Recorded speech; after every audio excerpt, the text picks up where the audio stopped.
Dan Amato. Dan, raise your hand. The Americans for Legal Immigration PAC. Dan is a columnist from the website Digger's Realm. And I think do these flyers passed around? People have copies of these, Elaine? Okay, they're around, so you have those. And a coalition member of Americans for Legal Immigration. Mr. Amato has been covering the issue of immigration for over half a decade on a daily basis. His writings and research have been discussed in college courses, and he has also delivered numerous speeches on the topic. Amato has been heavily involved in the grassroots movement throughout this country in educating the public on immigration and its impacts on society, and also in pushing initiatives at the local and state and federal levels for enforcement of immigration laws to keep violent criminals out of communities once serving their sentence. All right, thank you. We'll now take a question from our panelists. We'll start with Dan Amato from the Americans for Legal Immigration. And then I'll start. My first answerer will be David Kurkowski. We'll rotate a different one, start with a different person each time, just so you know. Is this working? Okay. As we all know, we allow immigration into this country in order to benefit the United States.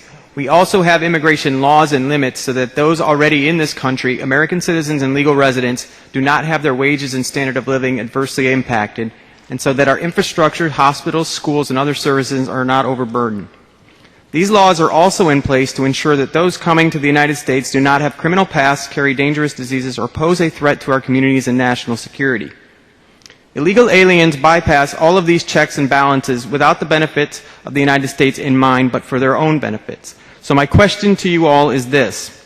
As a representative for the district, would you sponsor, co-sponsor, or vote in favor of any bill that includes a pathway to citizenship or amnesty for illegal aliens? Okay, thank you.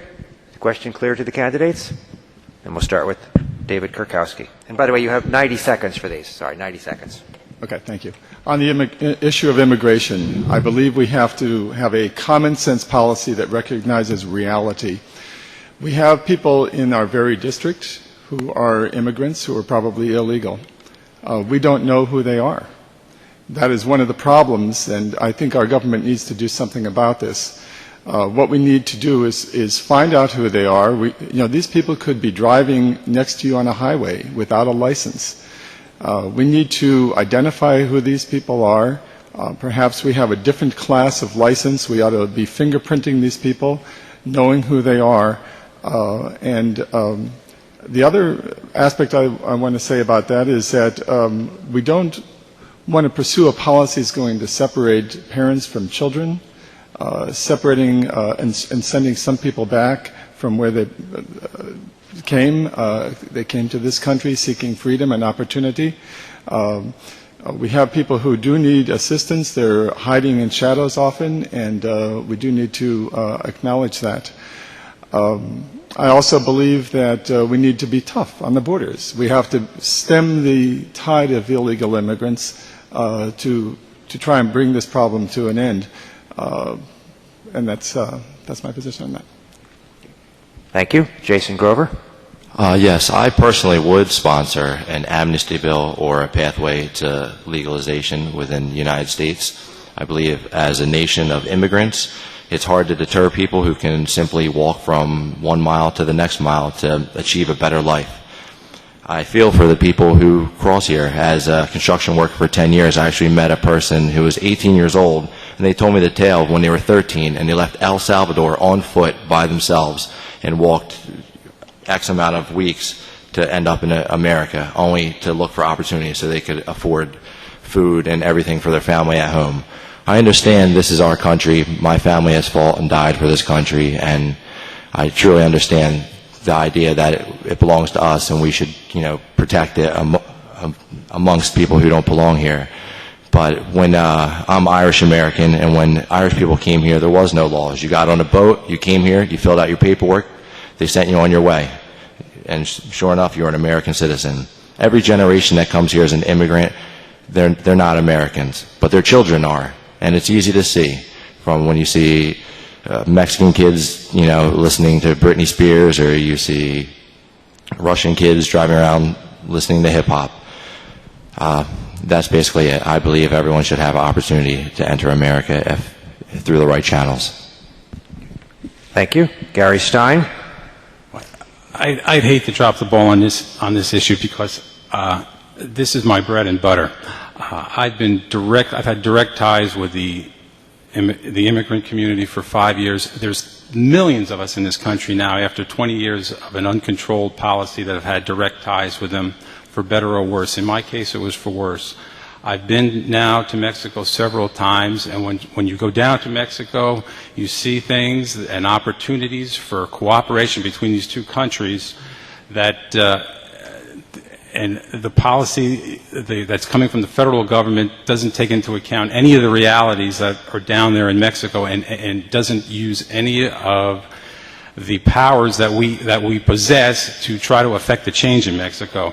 It's chaotic down there. I am for the fence, but I think for once we ought to use the cards that we have in our hand, and I think we can affect the change in Mexico by using amnesty as a tool to get corruption rooted out in Mexico. I don't think it's very difficult at all. The federal government is going at this thing with a bazooka, cooperating with Mexico, going after the cartels, and there's such corruption in these little towns in Mexico that I've seen firsthand.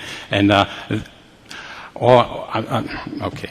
I hope maybe in my closing statement I can get back to this, but it's all in the website. I lay out 5 or 6 steps that we could take to improve relations, to improve the standard of living in Mexico, which would, at that point, stop a lot of the crossing of the border. Thank you, sir. And I think that's the correct approach. Your time is up. Okay. Frank Lobiando. I would not support, will not support amnesty. It was tried in the 1980s, and the message that it sent was that if you break the law to get here and you wait long enough, the government will grant amnesty again. There's a right way to do it and there's a wrong way to do it, and I don't think we should or can reward bad behavior breaking the law to get here. I will not support amnesty. Thank you. Peter Boyce. Do we have a microphone down this end?